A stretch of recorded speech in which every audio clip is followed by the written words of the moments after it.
এই মুহূর্তে উত্তাল বাংলাদেশ, হিন্দুদের ওপর নিপীড়নের ঘটনা, তার পাশাপাশি ভারত বিদ্বেষের সুর, জাতীয় পতাকার অবমাননা, তার প্রভাব পড়েছে এ রাজ্যেও।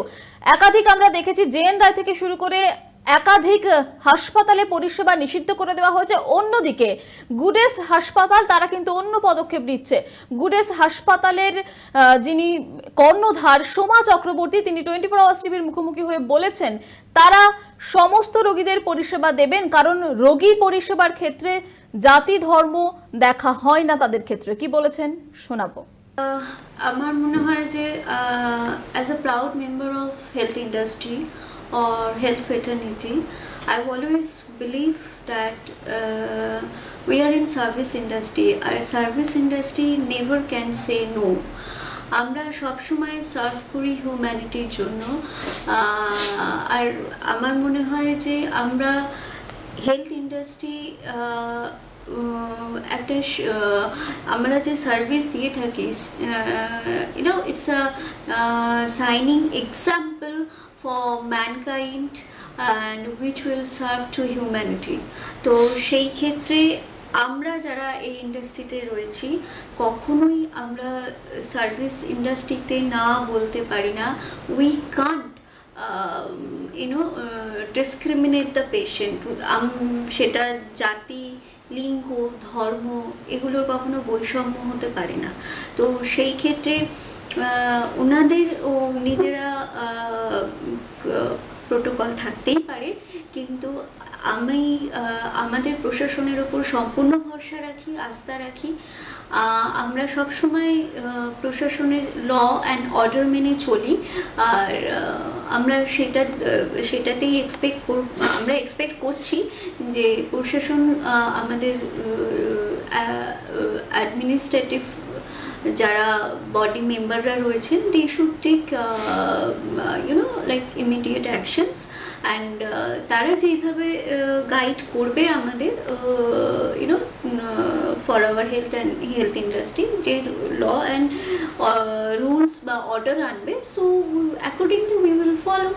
এইখানে ইভেন এটা শুধু আমার বক্তব্য নয়, আমার হয়তো আপনারা যদি দেখেন প্রিভিয়াস সানডেতে টেলিগ্রাফে যখন এই কথাটা লেখা হয়েছিল, তার নিচে সমস্ত রেনাউন্ড হসপিটালই একই কথা বলেছে আজকে আমি যেটা বলছি। তো সেই ক্ষেত্রে আমাদের সবার একই ধারা থাকা উচিত, কারণ সার্ভিস ইন্ডাস্ট্রিতে আমরা কখনো না বলতে পারি না।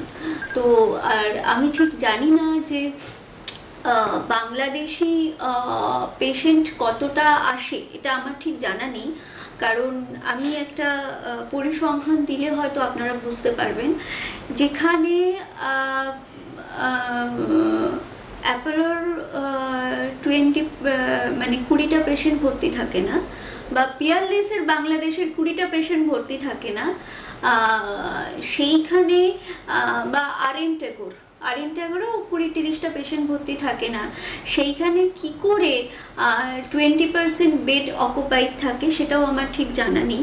আমার নিজস্ব বাংলাদেশে একটি ঢাকাতে এবং সিলেটে দুটোই আমার ইনফরমেশন সেন্টার রয়েছে। আমরা 2024-এ মোর দ্যান 124 আমরা ইনভিটেশন লেটার আমরা দিয়েছি for the patient invitation letter, কিন্তু আমাদের কাছে ওই 60 থেকে 70টা পেশেন্ট এসছে, যেটা 2023-তে অনেক বেশি ছিল। আমার বাংলাদেশে যাওয়াও হয়েছিল 2023-তে গিয়েছিলাম, আমি যথেষ্ট রকম ওখানে সেমিনার করেছি। আর বাংলাদেশ নিয়ে কাজ করাটা ইন হেলথ ইন্ডাস্ট্রি আমি আজকে থেকে করছি না, প্রায় হয়ে গেল আমার যখন থেকে আমি নিউরোসায়েন্সে ছিলাম, ইনস্টিটিউট অফ নিউরোসায়েন্সে ছিলাম, তখন থেকে আমি জানি না যে হসপিটালে বাংলাদেশি রোগী ট্রিটমেন্ট করাতে কতটা আসে না আসে, যার যার নিজস্ব ব্যক্তিগত এটা মন্তব্য হতেই পারে, কিন্তু আমার মনে হয় যে it is not applicable for our industry.